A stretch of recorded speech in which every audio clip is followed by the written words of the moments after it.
people who provide tours. But one of the things that you might, think, I don't want to take a tour. Like I want to go Yeah. on myself. And how do I do that? And are there services and ways to make that happen? And there are. Yes, there are. Yeah, There's exactly. And sometimes you think you're all alone, like I'm gonna have to go to dig into the internet or find my books, but there are a lot of resources to go and reach out to do have the best of both worlds, kind of the plan versus doing it on your own.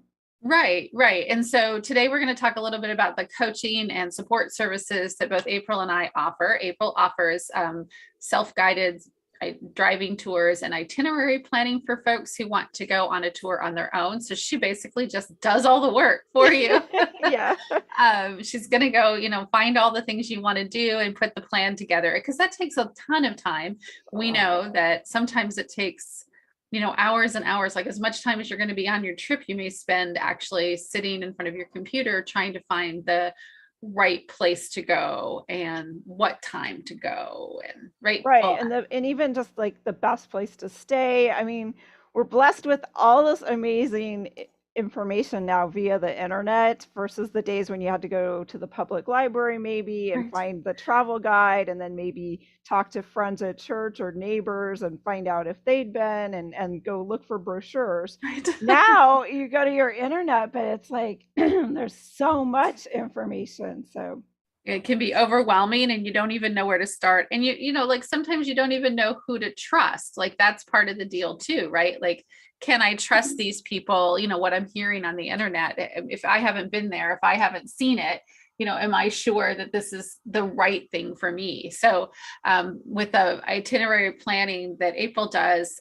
she's going to take kind of the complication out of it. And also being an experienced traveler that you are, the questions to ask, like, what to right, right. prepare for, what to think about, think ahead about. So that really helps a lot with getting ready. So we'll talk a little bit about that first, and then we'll jump into the coaching that I do, right? Right. And Cindy's taken a lot of solo travels, like she said. And I don't know what's wrong with my voice this morning, but sometimes you're like thinking, oh, I want to go to Belize, or I'd love to go to Costa Rica, or I want to go to Scotland.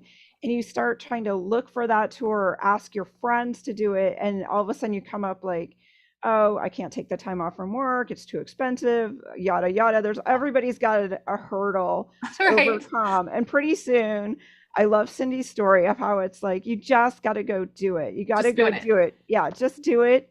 So she coaches solo travelers. And if you're new to solo traveling, I think that's really beautiful because it can be kind of daunting. Like, oh Yes. my gosh, I'm going to go to Costa Rica or this country I don't know much about. What's it like getting there and what's going to happen when I get off the plane. And, Yeah. again, just that whole, now you feel very alone perhaps, and you're all, you're kind of consumed with that. So she kind of coaches you through it. So I'll be Mhm. curious to hear more about her services she offers and helping people attain that beautiful piece of going and discovering a place all on your own. All on your own, which is sometimes the best way to do it. Yes, exactly. So, okay, well, so that this is going to be fun. I'm excited about offering and talking about our services and what we do because this is really where our passion is and what we want to help folks with. So, let's start with your itinerary planning and services. So, if you're planning itinerary for someone, what does that really mean, April? Can you kind of explain what you mean by planning an itinerary Yeah, for someone? exactly. It means you've decided maybe you want to go to New England. You're looking at the map and you're like, okay, I've got 10 days that I can go, and I want to go to New England in the fall, which is a popular choice. A Right? lot of people like to go there.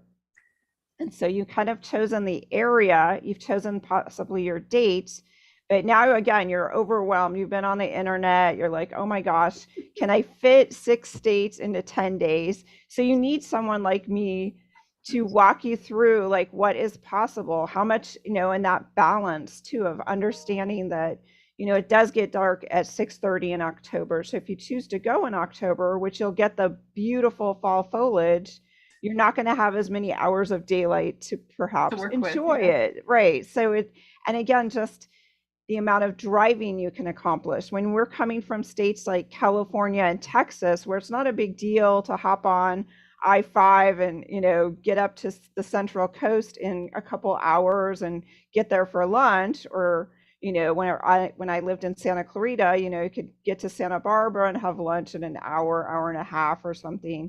This is different. Yes, there's so much crammed in a small area, but there's fewer fast interstates. The really gem places that you want to go are off the slower 2-lane roads, the 35 to 45 mile an hour. So it's talking, we have a conversation by phone. So we kind of educate and chat about what your goals are. Maybe you want to spend a full day doing a hike to the top of a peak or a mountain to have the view.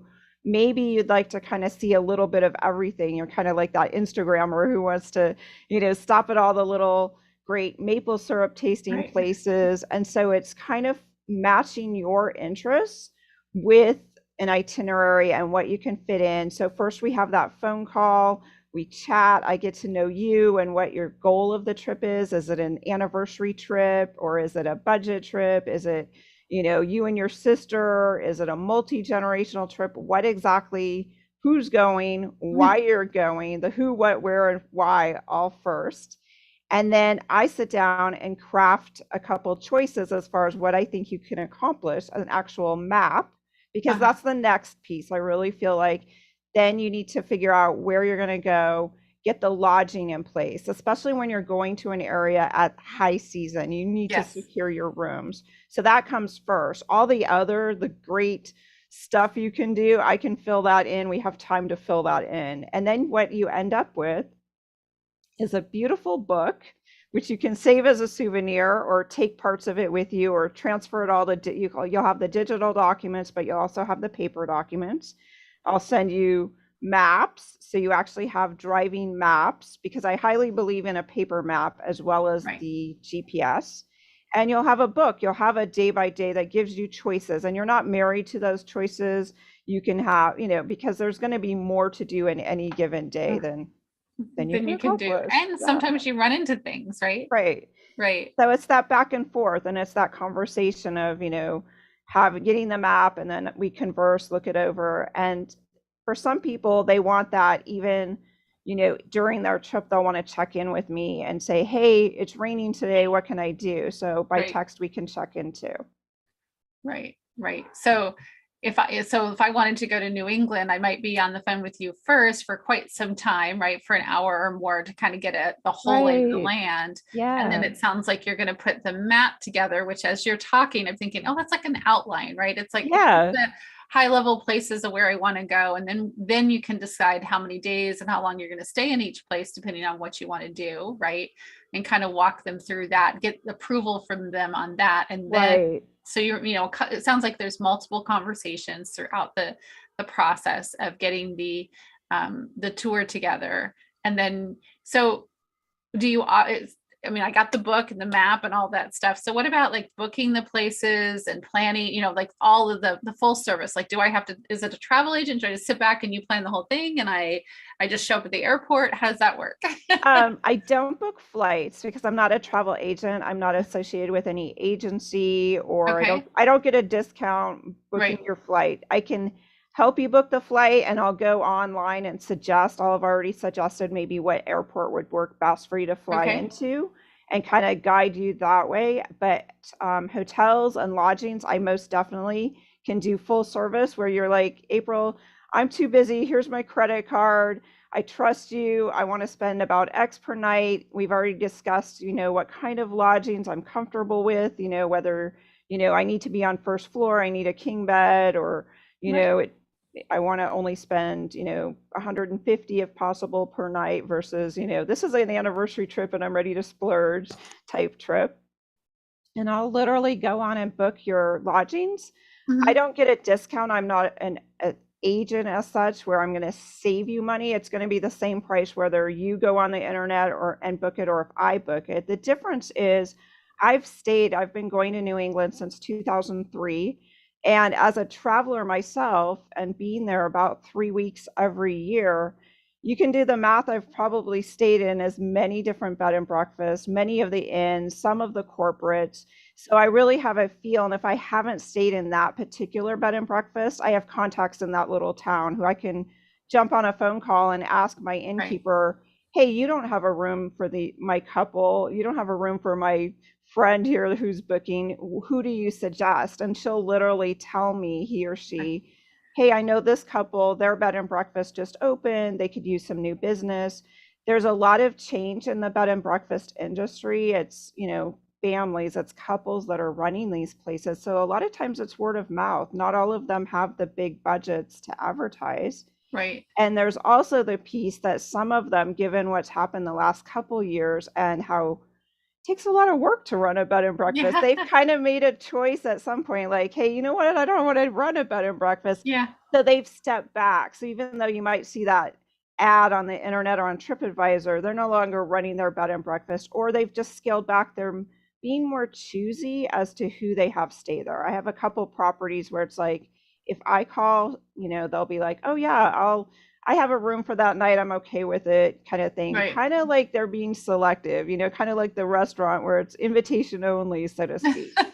And I have access to those services. But yes, if you are just like, you know what, this is overwhelming, here's my credit card, go book it, completely will go book that for you. And that Yeah. saves you time, hassle. I'm working with a client right now where that's the case. I'm kind of like, I know she wants to have some input on the choices. And that's what I told her. I said, here, I'll give you 3 to 5 choices in that area. But as we get closer to holiday weekends like Memorial Day, or if you're wanting to go there in the fall, we got to jump on the lodgings to have a wider choice. Yeah. Otherwise it's going to get booked.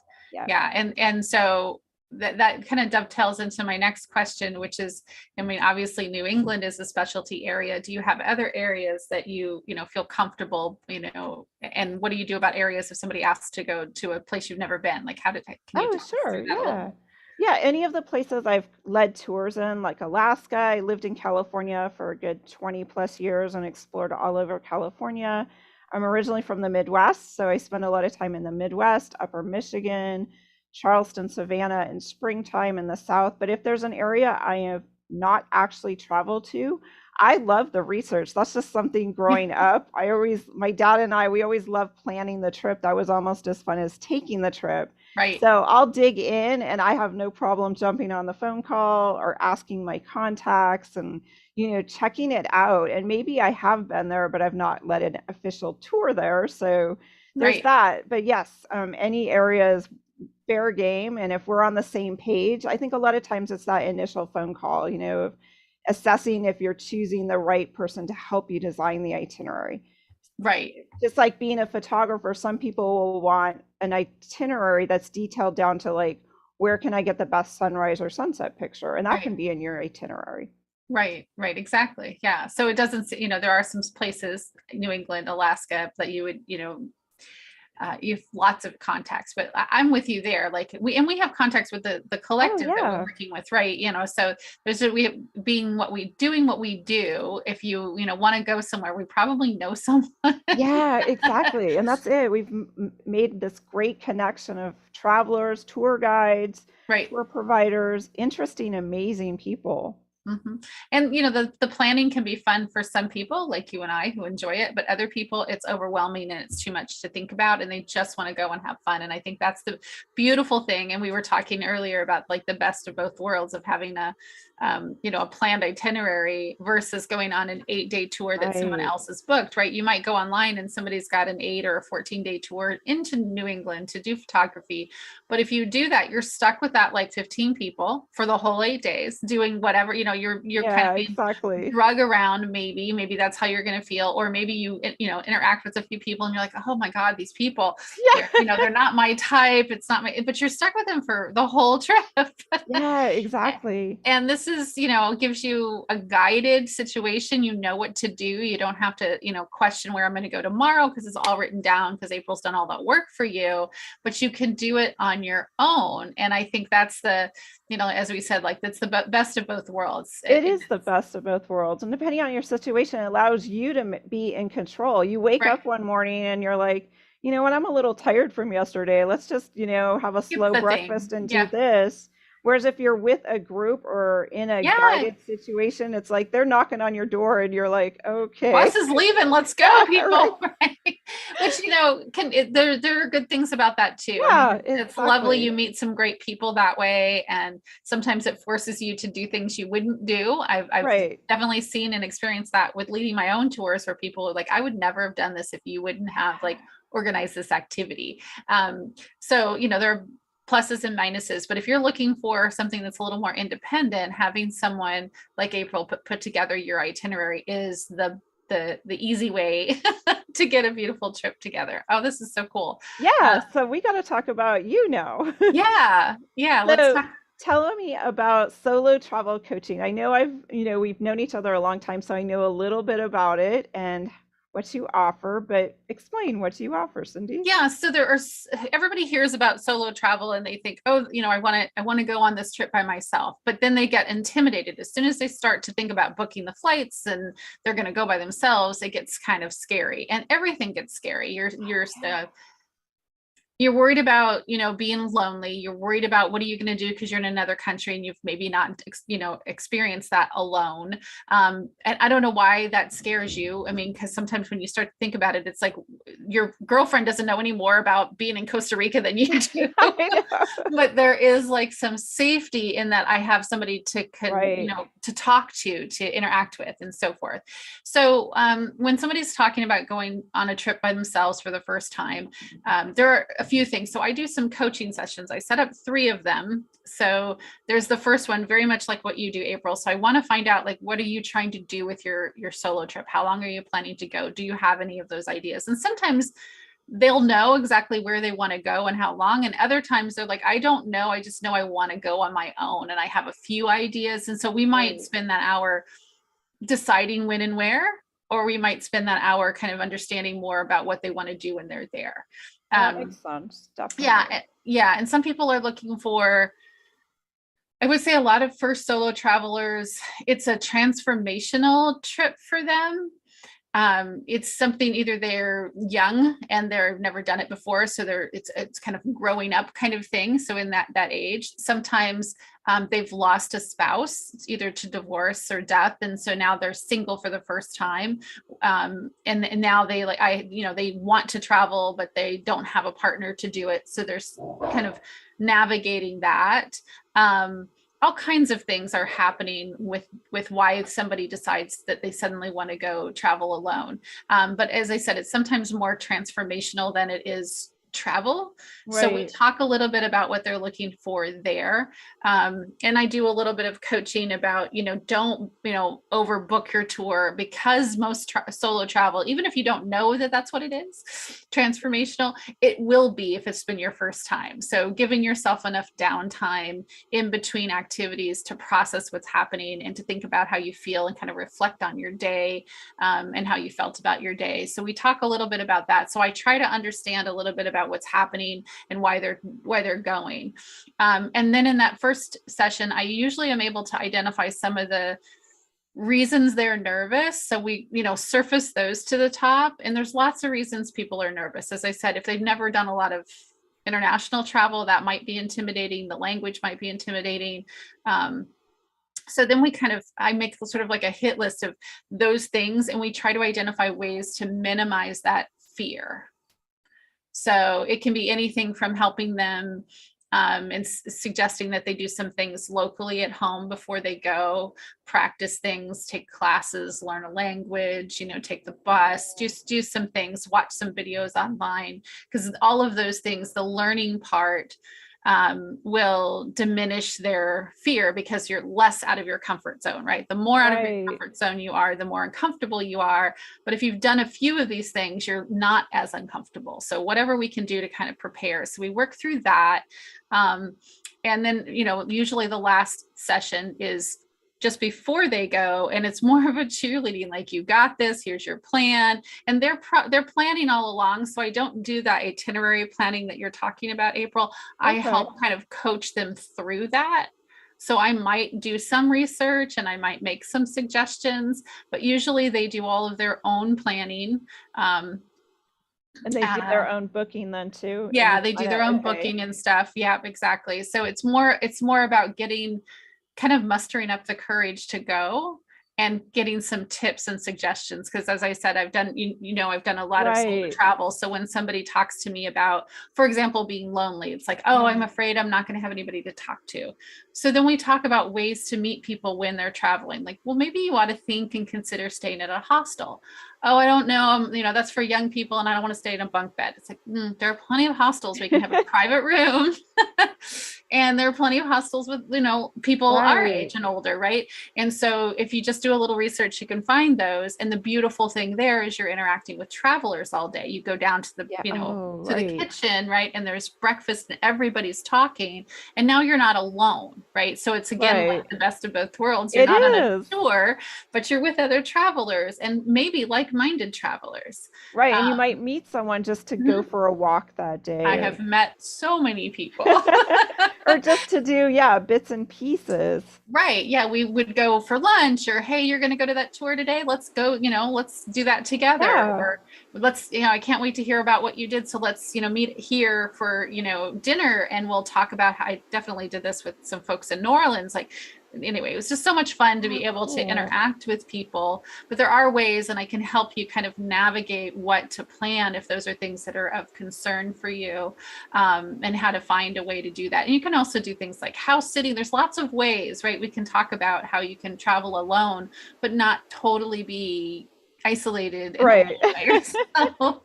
um, And then while people are traveling, like if while I'm traveling, do you offer a connection yes. if need be? Is that like a different, Yeah, I always do that, with with the solo travelers, that they can reach out to me, during their trip. And if I know someone in the area that they're going, I might connect them with someone there.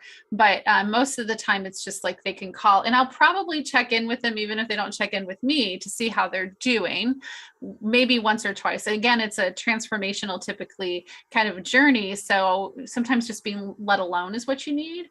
And once you get on the trip, you're good. But I might message you, text you a couple times while, if you're on an 8-day tour, like, how's it going? Are you doing okay? I don't want anybody crying in their room because it's not no. going well. But if you Right. find yourself in that situation, you can call, and then we'll figure it out from there. We'll find out, let's shift what we planned because this isn't working for you. Because Yeah. sometimes you don't know until you get Right. there. Like, this Right. isn't. I know I took when I drove to Niagara Falls when I was in New York, the drive back was much longer for whatever reason than I was ready for. And I just was exhausted. And I finally had to just like give in and go pay for a hotel, something I hadn't planned to do at all.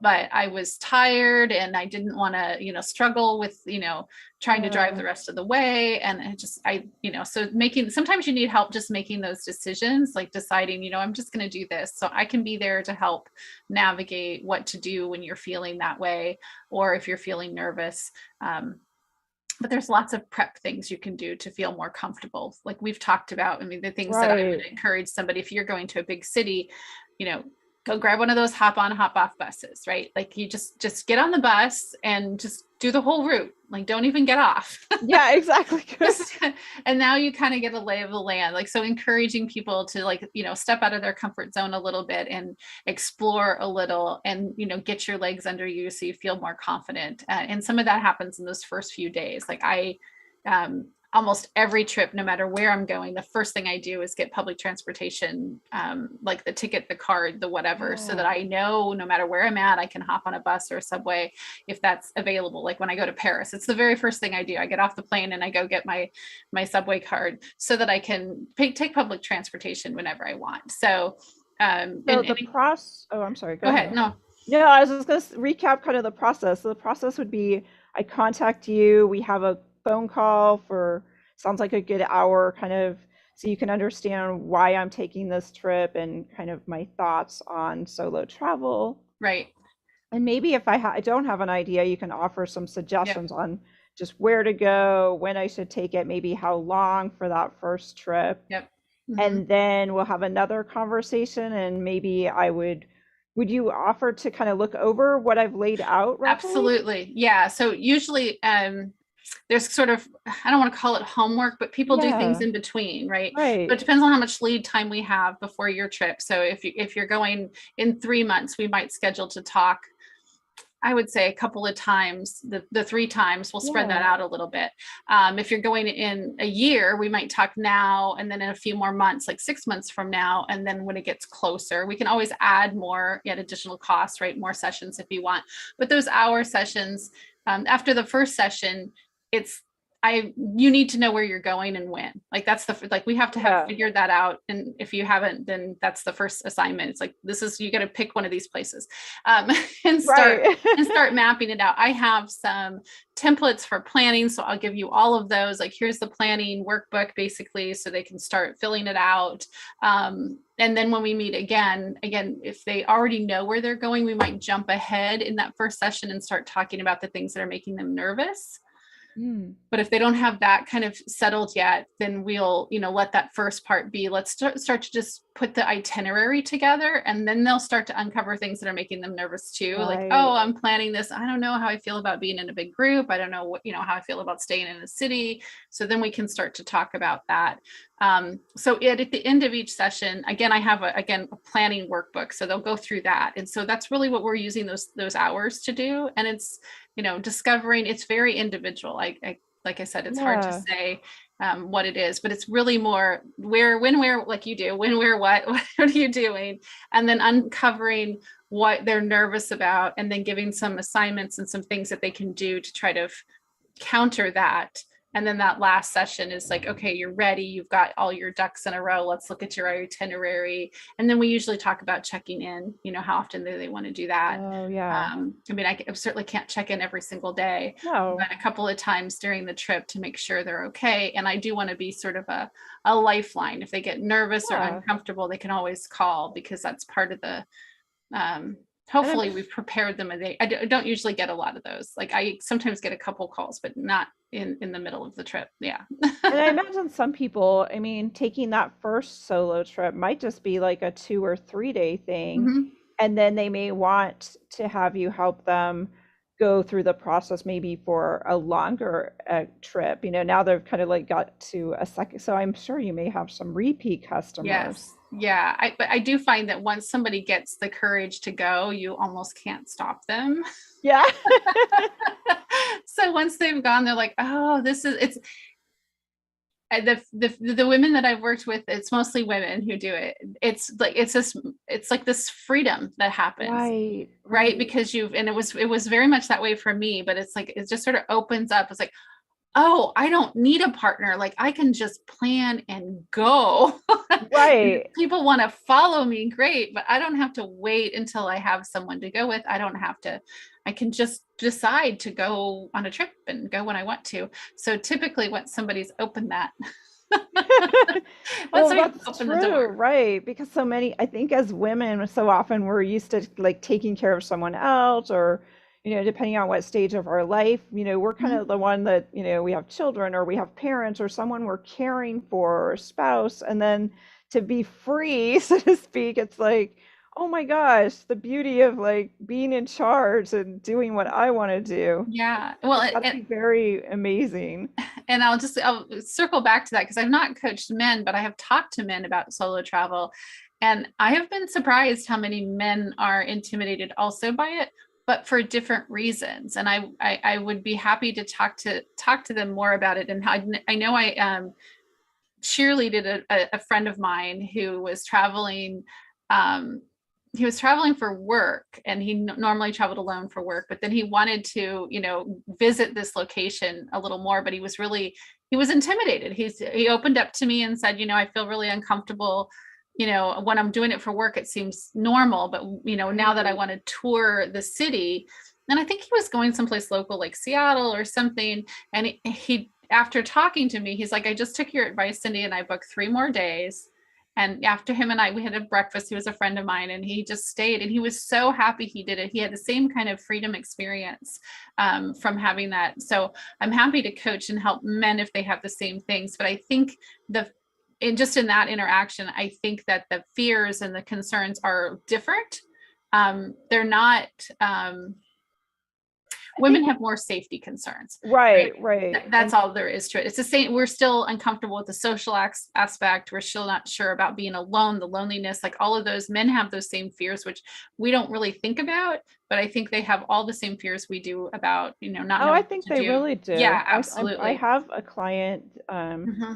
same, I mean, kind of some same similarities, lost his spouse, someone he'd been Yes. traveling with his Hmm. entire life. And now all of a sudden it's like, oh, well, there's still places I want to go, things I want Yeah. to do. Life isn't over. So he's trying to navigate Hmm. that. And, Yeah. again, kind of that cheerleading of Right. here's what you can do, because it is kind of overwhelming on multiple levels. It is exactly like I said. I think it's transformational. People are shifting and changing who they are and what they're doing, and so it's definitely a new experience. So I would love to talk to more men about that. As I said, I've talked to a few people on a more casual level about it, and I think the only real difference is that men don't have the safety aspect, and they also have the social dynamic is a little different for them too, Right. because women can approach other women easily, and men as well, to talk to create friends, and the social dynamic for men is a little bit different too. But yeah, it would be really fun to talk to anybody who wants to travel on their own, and I encourage everyone to do it, to find the freedom to do it, and how much you can change your travel options when you feel like you can Right. go whenever you want. Yeah, and you've done solo travel for a long time now too. So in a lot of different fashions. You've done very budget Yes. worthy, and then you've also done a splurge trip now and again too. So just helping people navigate maybe the thought process. I think a lot of people with travel, whether it's doing it on their own or trying to plan an itinerary or join a group, it's that they see hurdles, they see Right. obstacles, whether it's budget or days off from work or Right. Or trying to cram it all in. Yeah. Yeah. And even with some of my solo trips, they're not 100% solo, because I may go on my own for several days and then meet a friend for 2 or 3 days and then, go back on my own. And I still consider this as that a solo trip. I mean, I took off on my own, and yeah. although I may spend a few days with a friend, the biggest bulk of the trip is alone. And there's nothing wrong with that. So I know a lot No. of people, well, that's not solo. I'm like, yeah, that's true, but part of it was, and so there's no right or wrong way to do it. You just do what makes sense to you. But having the courage to get on the plane and go someplace by yourself, or get on a train, Yeah. and just go where you want and make the decision for yourself, makes a huge difference. So yeah, and like I said, the workbook, the planning documents, all that stuff that I put together, that's sort of what we coach through with the 3 sessions. And I can do more, as I said, if somebody needs more, and that has happened too, where we've added a few sessions because we want to talk through more things. So And I know you mentioned you had some different packages for people. Do you want to talk a little bit about that? well, I do. I offer the solo travel, which is just like what we've been talking about. So, which includes like the workbook and the planner, and I give some itinerary things and a checklist and all of that. Again, that all starts at the first session.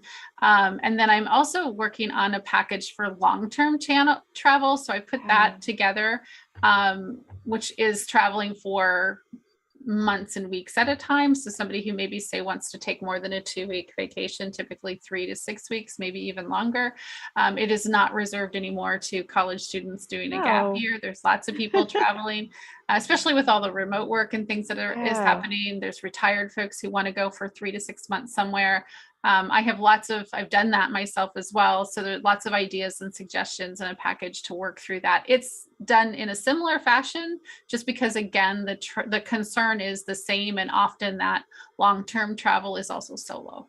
So we set up the sessions in a similar way, but it's a And I different think just conversation. contacting you too for your resources, I Mhm. think a lot of people don't know that Cindy has, remote worked for gosh, it was like 3 or 4 months last year alone. Yeah, I did from And August that to was October. Mhm. right. And that was just one year, but other years too. And Mhm. that's an interesting way to approach your life and Yes. travel. And there's a lot of resources that Cindy and I have uncovered, especially Cindy, in ways to like supplement so that you can maybe go and Mhm. be remote, be in a different place for much longer than just a quote vacation or time Yes. away. You can experiment and stay there longer, which would lend itself to having Cindy help you work through maybe some options, maybe some things you can do to supplement your income so Yeah. you can Yeah. It afford depends. these experiences. Yeah, because I've done both.